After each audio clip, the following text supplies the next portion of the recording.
Hi sir, good morning. Hey, good morning. So உங்கள் name sir? என் name Harihar. Okay, உங்களோட age என்னது? 29. Okay, so நம்ம clinic உங்களுக்கு எப்படி சார் தெரியும்?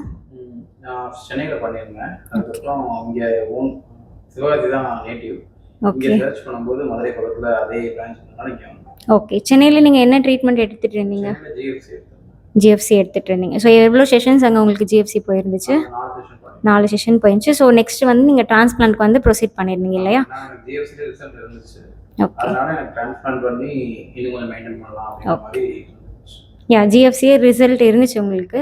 ப்ளஸ் வந்து உங்களுக்கு ஹேர்லைன் ரிசைட் ஆயிருந்ததுனால நீங்கள் வந்து டிரான்ஸ்பிளான்ட்க்கு வந்து ப்ரொசீட் பண்ணியிருந்தீங்க. இப்படியும் மெயின்டைன் பண்ணணும் தானே, அதை சேர்த்து Yeah. பண்ணிடலாம் அப்படின்ற மாதிரி இது பண்ணிருந்தேன். டிரான்ஸ்பிளான்ட்க்கு வந்து ப்ரொசீட் பண்ணிட்டீங்க. ஓகே, நீங்கள் சென்னையில் ஜிஎஃப்சி எடுத்துகிட்டு மதுரையில் டிரான்ஸ்பிளான்ட் எடுக்கிறதுக்கான ரீசன் என்னது சார்? மதுரை எனக்கு சென்னை வந்து நான் இப்போ ஆக்சுவலி நான் ஜாப் ரிசைன் பண்ணிட்டேன். ஓகே மதுரைக்கு வந்து எங்கள் அக்கா வீட்டு இருந்துச்சு. இங்கே வந்து பார்க்கும்போது முதல் வாட்டி வந்தேன், எனக்கு ரொம்ப பிடிச்சிருந்துச்சு.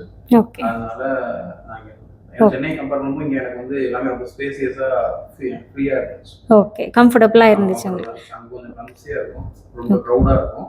ஓகே இங்கே வந்து தனியாக டேக் கேர் பண்ணுற மாதிரி இருந்துச்சு. ஒரு நாளுக்கு என்னென்ன இதுன்னு டைம் அதிகமாக ஒதுக்கி பண்ணுற மாதிரி இருந்துச்சு. அதனால ஓகே, உங்களுக்கு சர்ஜரி எத்தனை நாள் நடந்துச்சு உங்களுக்கு? சர்ஜரி டோட்டல் 2 days நடந்துச்சு. 3rd day வந்து மார்னிங் பார்த்துட்டு இது பண்ணாங்க.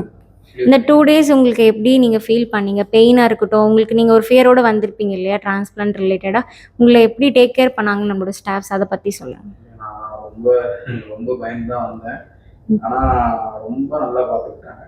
எத்தனை வாட்டி டிரான்ஸ்பிளான்ட் பண்ணும்போது எனக்கு வந்து நான் வலிக்குதுன்னு அடுத்த நிமிஷம் நிப்பாட்டிடுவாங்க, இல்லை எங்கே வலிக்கணும் அவங்களே முதலே சொல்லிடுவாங்க. இடையில நமக்கு நம்மளை 10 நிமிஷம் ஒரு வாட்டி நம்ம வந்து கான்சியஸாக இருக்கோமா இல்லையா அப்படின்னு நம்மளை பேசிகிட்டே இருக்காங்க.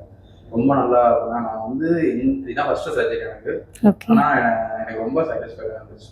ஓகே, சர்ஜரி அப்போ நீங்கள் கம்ஃபர்டபுளாக தான் இருந்தீங்க. ஓகே சர்ஜரி அப்போ நம்மளை வந்து நான் எப்பயுமே நம்ம வந்து எங்கேஜில் வச்சுக்கிட்டாங்க.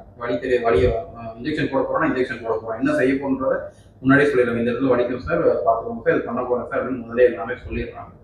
அதனால நமக்கு இங்கே வலிக்குன்னு சொல்லும்போது நம்ம மைண்ட் செட் ஆல்ரெடி அடாப்ட் ஆகிடுது. அவங்களும் நம்ம இல்லை நம்ம வலிக்குன்னு சொன்னால் அதுக்கேற்ற மாதிரி அவங்களும் அவங்கள சேஞ்ச் பண்ணிக்கிறாங்க. நமக்கு வலிக்குதுன்னா பொசிஷன் நமக்கு எந்த பொசிஷனில் கம்ஃபர்டபுளாக இருக்கும் அந்த மாதிரி நம்ம அவங்க அதுக்கேற்ற மாதிரி மாறிக்கிறாங்க. Yeah. டெக்னீஷியன்ஸ் ரொம்ப நல்லா பண்ணாங்க, ரொம்ப நல்லா கோஆப்ரேட் பண்ணாங்க. Okay, so 3rd day discharge அப்போ உங்களுக்கு மெடிகேஷன்ஸ்லாம் வந்து எப்படி யூஸ் பண்ணணும், இந்த 10th day ஹேர் வாஷ் வரைக்கும் நீங்கள் என்னெல்லாம் ஃபாலோ பண்ணணும்னு உங்களுக்கு வந்து இன்ஃபார்ம் பண்ணியிருந்தாங்க இல்லையா? 3rd day வந்து எல்லாம் டீட்டெயிலாக சொல்லிட்டாங்க. இந்த 10 நாள் என்னென்ன பண்ணணும், என்னென்ன உங்களுக்கு வந்து ஃபுட் எடுக்கணும், எப்படி யூஸ் பண்ணணும் அப்படின்றது டீட்டெயிலாக சொல்லிட்டாங்க. அதனால 10 நாளுமே ஒரு நாள் விடாமல் காலையிலேருந்து நான் ஒரு வேளை ஃபோட்டோ அனுப்பல அப்படின்னா எனக்கு அவங்க ரிசப்ஷன் ஃபுல்லாக கால் பண்ணி எப்படி இருக்குது உங்கள் பண்ண இடம் எப்படி இருக்குது, ஃபோட்டோ அனுப்புங்க போடணும், டெய்லி ஃபாலோ பண்ணாங்க 10 நாளுமே. ஒரு நாள் நம்ம ஃபோன் சுவிச் ஆஃப் ஆயிருந்தா கூட சாயந்தரம் 6 மணி வரைக்கும் நம்மளை விடாமல் ஃபாலோ பண்ணி ஃபோட்டோ வாங்காமல் அவங்க நல்ல, அதாவது நம்ம ரிசல்ட் எப்படி இருக்குன்னு அவங்க நாம ஃபாலோ பண்ணுற முடியும் ஹாஸ்பிட்டல் நல்லா ஃபாலோ பண்ணுவோம். ஓகே, போஸ்ட் கேர் ஃபாலோஅப் வந்து நல்லா இருந்துச்சு இல்லையா? நடுவில் இடையிலுமே நீங்கள் 10th day ஹேர் வாஷ்க்கு இன்னைக்கு விசிட் பண்ணியிருக்கீங்க, இடையிலுமே நீங்கள் ஒரு நாள் வந்து ஹேர் வாஷ்க்கு வந்திருந்தீங்க. ஏன்னா இடையில வந்து எனக்கு ஃபர்ஸ்ட் 7th day வந்து என்ன சொல்லியிருந்தாங்கன்னா கை வச்சு தொடலாம்னு சொன்னாங்க. எனக்கு அது எப்படி நம்ம தப்பா கை வைக்கிறது நானாக தான் வந்தேன். அன்னைக்கு எனக்கு வந்து எப்படி சொல்லி கொடுத்தாங்க, நல்லா ஃபீல் ஆகிடுச்சு. ஓகே, ஸோ இன்னைக்கு 10th day ஹேர் வாஷ்க்கு வந்திருக்கீங்க. ஸோ இப்போ வந்து உங்களுக்கு ஓரளவுக்கு வந்து ஹேரோட லென்த் வந்து கொஞ்சம் க்ரோ ஆகிருக்கு இல்லையா? ஸோ இப்போ நீங்கள் மிரரில் பார்க்கும்போது உங்களுக்கு என்ன ஃபீல் ஆகுது? வீட்டில் எல்லாரும் என்ன சொல்கிறாங்க? வீட்டு ஃபர்ஸ்ட் ரொம்ப பயந்தாங்க. இது ஏன்னா ஜிஎஃப்சி ரிசல்ட் இருக்குல்ல, இன்னும் கொஞ்ச நாள் ஜிஎஃப்சி பண்ணலான்னு தான் சொன்னாங்க. நான் தான் இல்லை எப்படியும் ஜிஎஃப்சி பிஆர்பி பண்ணிட்டு தான் இருக்க போகிறோம், அது இது ஒரு வாட்டி பண்ணிட்டு அதை கண்டினியூ பண்ணுவோம், இன்னும் கொஞ்சம் பெட்டராக சொல்லி இது பண்ணேன். அதுக்கப்புறம் அங்கே எங்கள் அம்மா வந்திருந்தாங்க முதல் நாள். அப்போ ரிசப்ஷனிஸ்ட்டும் வந்து நல்லா என்கரேஜ் பண்ணுற மாதிரி பேசுவாங்க. அதனால எங்கள் அம்மா ஓகே சாட்டிஸ்ஃபை பண்ணாங்க. இப்போ வந்து எல்லாருமே ஓகே நல்லா இருக்குது அப்படின்ற மாதிரி எல்லாருமே சாட்டிஸ்ஃபை தான். ஓகே சார், ஸோ இப்போ வந்து இன்னும் உங்களுக்கு 3rd month ரிவ்யூ 6 month ரிவ்யூலாம் உங்களோட ரிவ்யூஸ் வந்து நம்ம பார்க்கலாம். ஸோஃபா நீங்கள் சாட்டிஸ்ஃபைட் இல்லையா? உங்களோட ஃப்ரெண்ட்ஸ் அண்ட் ஃபேமிலிக்கு நம்ம கிளினிக் நீங்கள் ரெஃபர் பண்ணுவீங்களா? ஆல்ரெடி 2-3 months பண்ணுறேன்னு சொல்லியிருக்காங்க. Okay sir, thank you so much.